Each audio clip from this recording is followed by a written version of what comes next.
Done. Hi, well, it's an honor to speak with you. Thank you. Just so you know, I'm a medical doctor at the University of Pittsburgh, and I do some research looking at the human benefits from interacting with dogs. So a little bit on the opposite end from what you're looking at, but I'm excited to speak with you. And I guess first, if you can tell me what's new and special about your new book.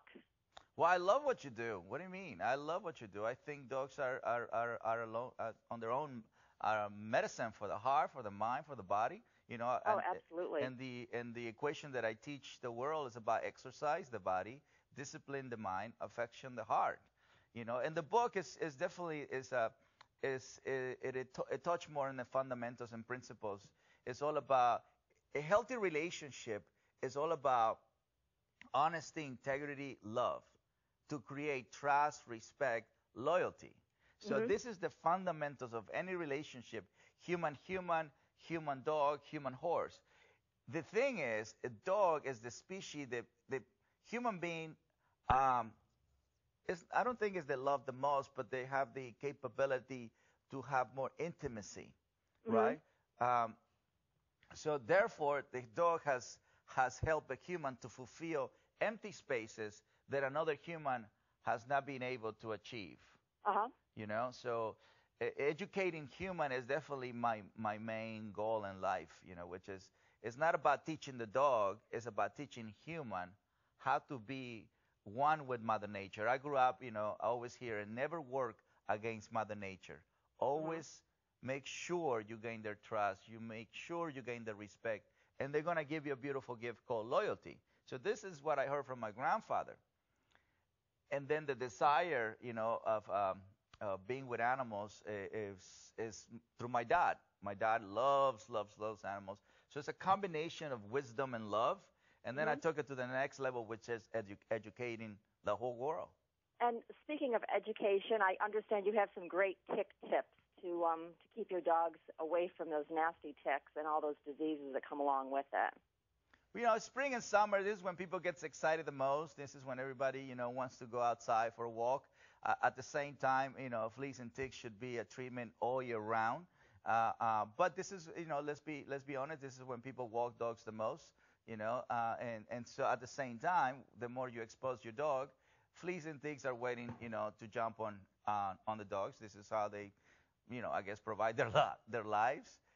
And so we have to be proactive. There's no need for our dogs to ever have the itchiness from a tick or fleas. At the same time, we have to think about the tick also creates Lyme disease. So things that we have to take in consideration, especially the more you live close to the forest areas.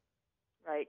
And any special hints or tips you have on decreasing tick exposure for our dogs?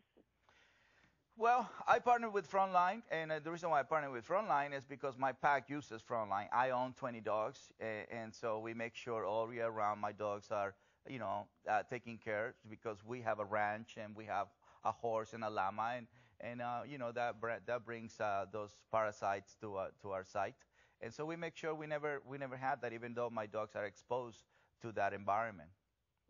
Before I run out of time with you here, what would you say your number one tip is for the new dog owner, for someone who's thinking about getting a dog and, wants to get started on the right foot?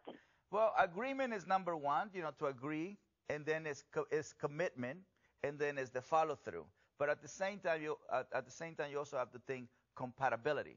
What dog is compatible to me? Obviously, I encourage people to adopt dogs. In America, 4 to 5 million dogs would die every year, and it's all because we think they're disposable. So if you give a dog a chance, especially a shelter dogs, the gratitude that you will get from the dog is something is hard to describe. You have to actually experience it.